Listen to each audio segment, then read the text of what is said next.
మహిమగల రాజా, ప్రియ పరలోకపు తండ్రి, మమ్మను మిక్కిలిగా ప్రేమించిన ప్రియ ప్రభు, విమోచక, రక్షక, వందనములు, స్తుతి స్తోత్రములు చెల్లిస్తూ ఉన్నాం. లోకమును, పాపమును, మరణమును, సాతానును, పాతాళమును జయించిన యేసు ప్రభు పరిశుద్ధుడా, వందనములు, స్తుతి స్తోత్రములు చెల్లిస్తూ ఉన్నాం.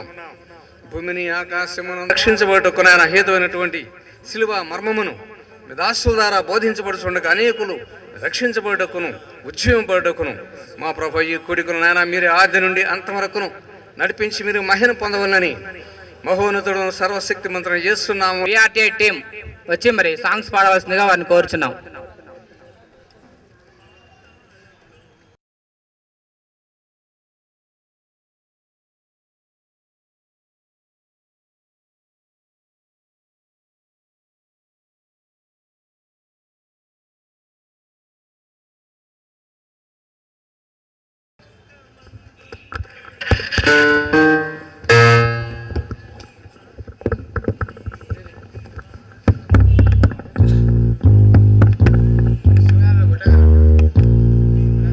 ప్రదీప్ వచ్చి ఒక ప్రత్యేకమైన పాట పాడవలసిందిగా కోరుచున్నాం.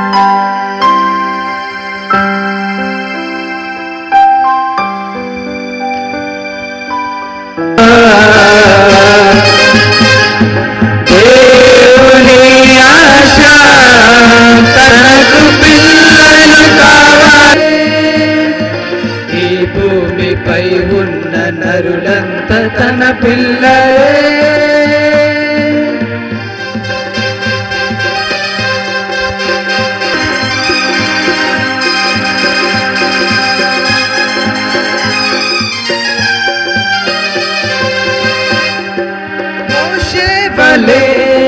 నడిపించును విసిగించిన మాటను మరువకు, శోధించిన నీవు పని మానకు.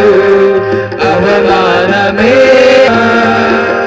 నీ కావాలనే ఆ తండ్రి పనిలోనే.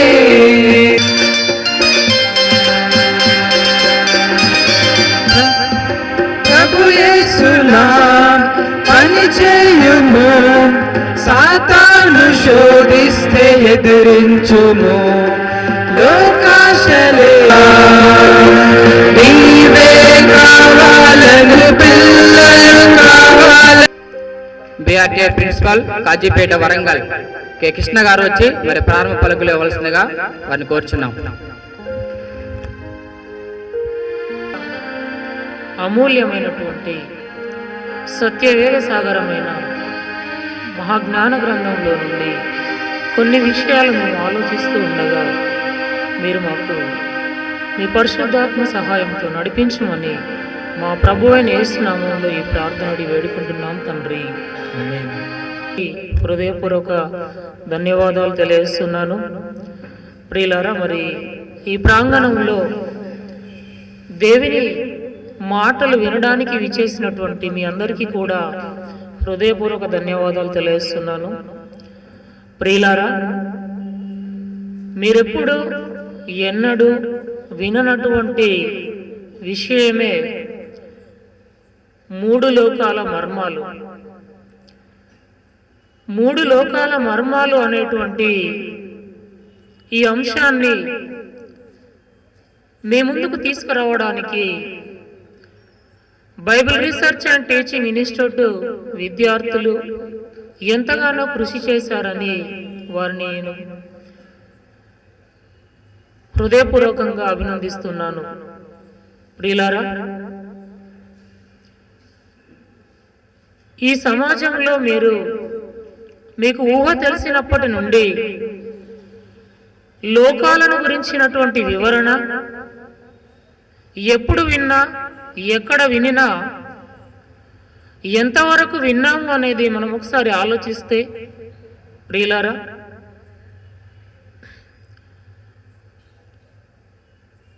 సమాజంలో రకరకాల విధానాలలో లోకాల గురించి వివరించిన వారు ఉన్నారు.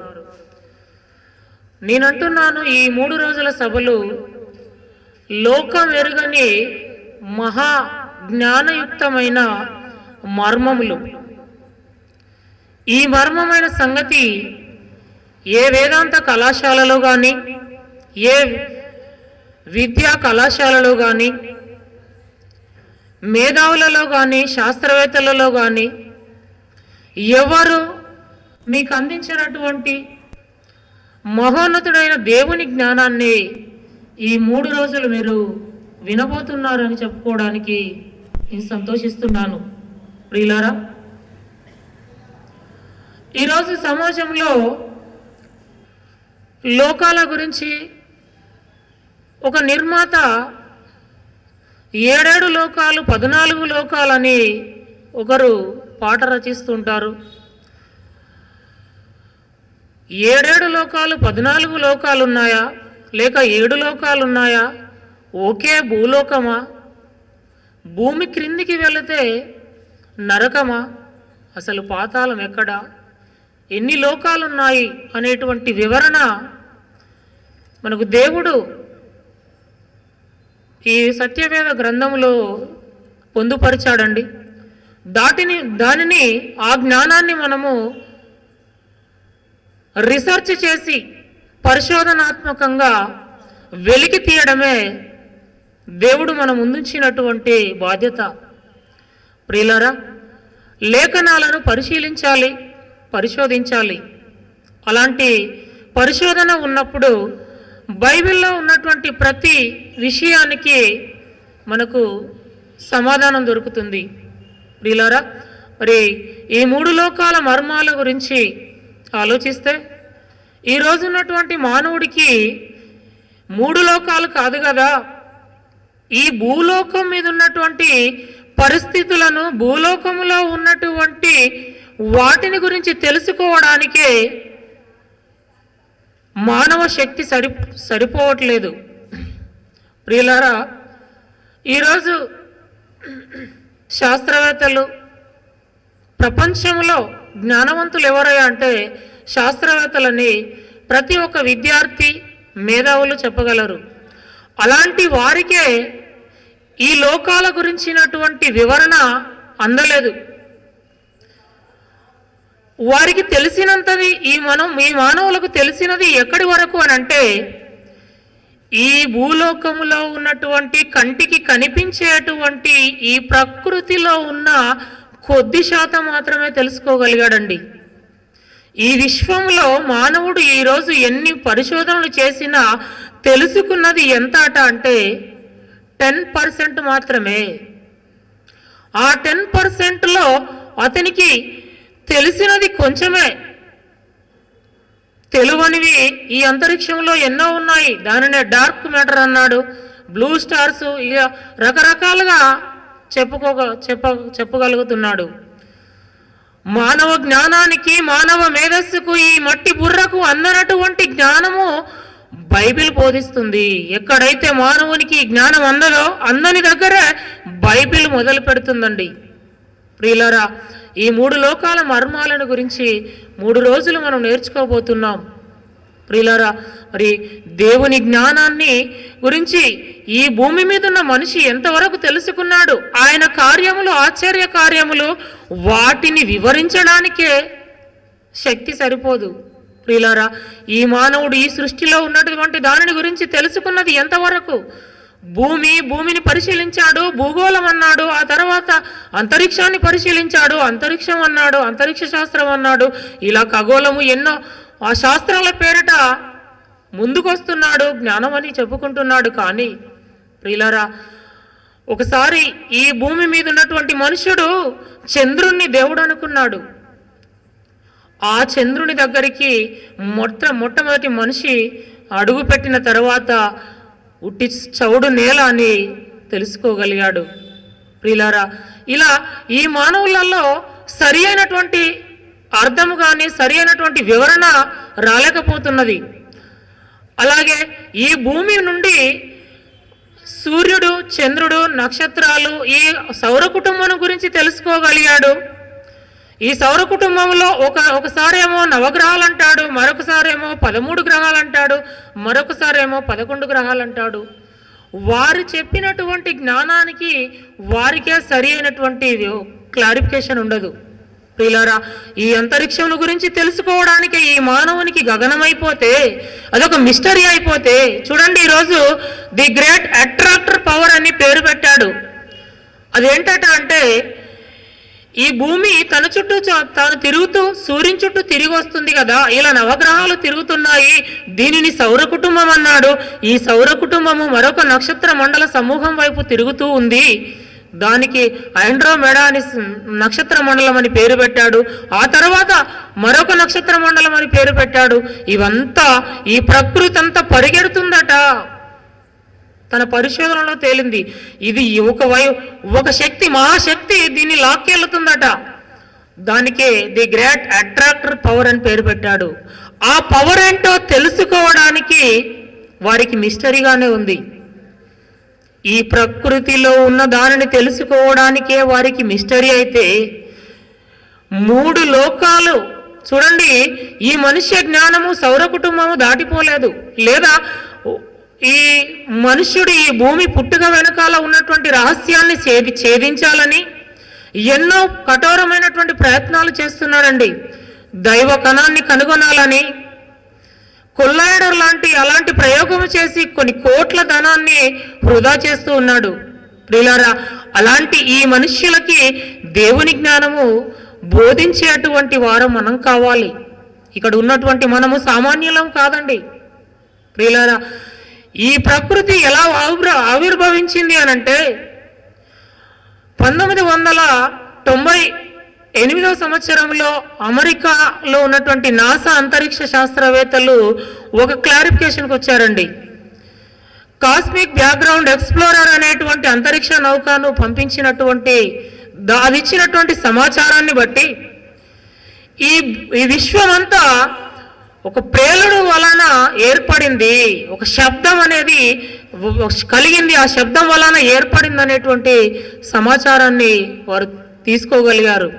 కానీ ప్రియులారా, ప్రేలుడు వల్ల లేదా ఒక శబ్దం వల్ల ఏర్పడింది అనేటువంటి విషయాన్ని మన బైబిల్ ఏనాడు చెప్పిందో చూస్తే ప్రియులారా, క్రీస్తు శకము 1వ శతాబ్దంలోనే చెప్పింది. ఒకసారి హెబ్రీలకు రాసిన పత్రిక చూద్దామండి.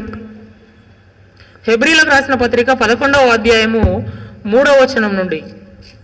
ప్రపంచములు దేవుని వాక్యం వలన నిర్మాణమైనవనియు, అందును బట్టి దేవుని వాక్యం మాట వలన నిర్మాణమైనవనియు, భూమి కలుగునుగాక, సూర్యుడు కలుగునుగాక, చంద్రుడు కలుగునుగాక, భూమి మీద జంతువులు ఆయా జాతి ప్రకారం వృక్షములు అవన్నీ మొలుచునుగాక. ఆ మాట వలన కలిగినవండి. ఈ సృష్టిలో తెలుసుకున్నటువంటి దేవుడు చేసినటువంటి సృష్టిలో తెలుసుకున్నవి స్వల్పమైనవి అని చెబుతున్నాడు. కొంచెం మాత్రమే తెలుసుకున్నాడట అండి దేవుని కార్యక్రమాలలో. ఇంకా మహాలోకాలు, ఈ లోకమెరుగని మహాలోకాల గురించి తెలుసుకునేది ఎప్పుడు ఈ మానవుడు. అది తెలవాలి అనంటే దేవుడు మాత్రమే విశదపరచాలి. చూడండి, ఆయన గురించినటువంటి కార్యములు తెలుసుకున్నవి ఎంత అంటే యోబు గ్రంథంలో చెబుతున్నాడు. 26వ అధ్యాయము, యోబు గ్రంథము 26వ అధ్యాయము 14వ వచనం. ఇవి ఆయన కార్యములలో స్వల్పములు. ఈ మానవుడు తెలుసుకున్నది కొద్ది మాత్రమేనండి, స్వల్పం. ఆ స్వల్పములు ఆయనను గూర్చి మనకు వినబడుచున్నది మిక్కిలి మెల్లనైన గుసగుస శబ్దము పాటిదే కదా, గర్జనలు చేయు. ఆయన మహాబలము ఎంతైనది గ్రహింపగలవాడెవడు. చూడండి, ఆయన మహాగర్జనలు చేసేటువంటి మహా జ్ఞానాన్ని, ఆయన మాట చేత కలిగించినటువంటి లోకాలను తెలుసుకునగలిగిన వాడెవడు. ప్రియులారా, మానవుడు ఈ భూమి మీద నుండి చూసి హబుల్ టెలిస్కోప్ ద్వారా తాను పరిశోధన చేసినటువంటి సమాచారం ఏంటంటే, ఆకాశ గంగ ఉంది అని ఈనాడు పేపర్లో మరి 1996వ సంవత్సరంలో ఇచ్చాడండి. ఆకాశము పైన మనకు కనిపిస్తున్నది నీలిరంగు కలర్లో కనిపిస్తున్నది వాటర్ అని తెలుసుకోగలిగాడు. అది 19th సెంచరీలో మరి బైబిల్ ఎప్పుడు చెప్పిందండి? ఆకాశ గంగా తూములు విప్పాడండి నోహావు ఆ సమయంలో. ప్రియులారా, క్రీస్తు పూర్వమే బైబిల్ చెప్పింది. పైన ఆకాశ గంగ ఉందని ఏనాడో బైబిల్ చెప్పింది. ఇప్పుడు చూడండి, ఈ మానవునికి తెలియనటువంటి జ్ఞానము బైబిల్ బోధిస్తుంది. మానవుడు ఈ బైబిల్ కాపీ చేసేవాడే. ఈ రోజు ఉన్నటువంటి మేధావులు అనేవారు కాపీ చేసేవారే. ప్రియులారా, ఇలాంటి వారికి ఎక్కడైతే దేవుని జ్ఞానము తెలియదో వారికి అందించేటువంటిదే ఈ మహా మర్మం అండి. ఒకసారి చూడండి, కొరింథీయులకు రాసిన పత్రిక 2వ అధ్యాయము మొదటి పత్రిక, కొరింథీయులకు రాసిన మొదటి పత్రిక 2వ అధ్యాయము 7వ వచనం. ఈ లోకాధికారుల జ్ఞానమును ఈ లోకాధికారుల జ్ఞానమును కాదు గాని దేవుని జ్ఞానము మర్మమైనట్టుగా బోధించుచున్నాము. ఈ జ్ఞానము మరుగై ఉండెను. ఈ జ్ఞానం మరుగై ఉండెను. జగదుత్పత్తికి ముందుగానే జగత్తు ఉత్పత్తికి ముందుగానే దీనికి దేవుడు జగత్ ఉత్పత్తికి ముందుగానే దీనిని దేవుడు మన మహిమ నిమిత్తము నియమించెను. అది లోకాధికారులలో ఎవనికి నీ తెలియదు, అది వారికి తెలిసి ఉండిన యెడల మహిమా స్వరూపియగు ప్రభువును సిలువ వేయకపోయి ఉందురు. చూడండి, లోకాధికారులలో తెలియదండి 3 లోకాలు ఉన్నాయని. ఆ లోకాలలో ఎవరెవరున్నారు, ఆ లోకాలు ఎక్కడున్నాయి అనేటువంటి విషయము ఈరోజు మేధావులు అనుకునేటువంటి, జ్ఞానవంతులు అనుకునేటువంటి సైన్సిస్టులకు కూడా తెలియదండి. అలాంటి అద్భుతమైనటువంటి జ్ఞానాన్ని బైబిల్లో రీసెర్చ్ చేసి మనకు అందించబోతున్నారు బిఆర్కే డైరెక్టర్ గారు, కొత్తపల్లి రమేష్ గారు. ప్రియులారా, అలాంటి మహాజ్ఞానాన్ని మనం నేర్చుకోబోతున్నాం. అది ఈ లోకాధికారులలో తెలియదు. ఎవ్వరికి తెలియనటువంటి జ్ఞానమే దేవుని జ్ఞానం అండి. మరొక 6వ వచనం నుండి చూద్దామండి. 6వ వచనం. పరిపూర్ణులైన వారి మధ్య జ్ఞానమును బోధించుచున్నాము. అది ఈ లోక జ్ఞానము కాదు. నిరర్ధకులైపోవచ్చున్న ఈ లోకాధికారుల జ్ఞానము కాదు గాని మేము దేవుని జ్ఞానము మర్మమైనట్టుగా సీక్రెట్ ఎవ్వరికి తెలవండి. మళ్ళీ బైబిల్ దగ్గరకు వస్తేనే 3 లోకాల గురించి తెలవాలి. లోకాలు 7 కాదు.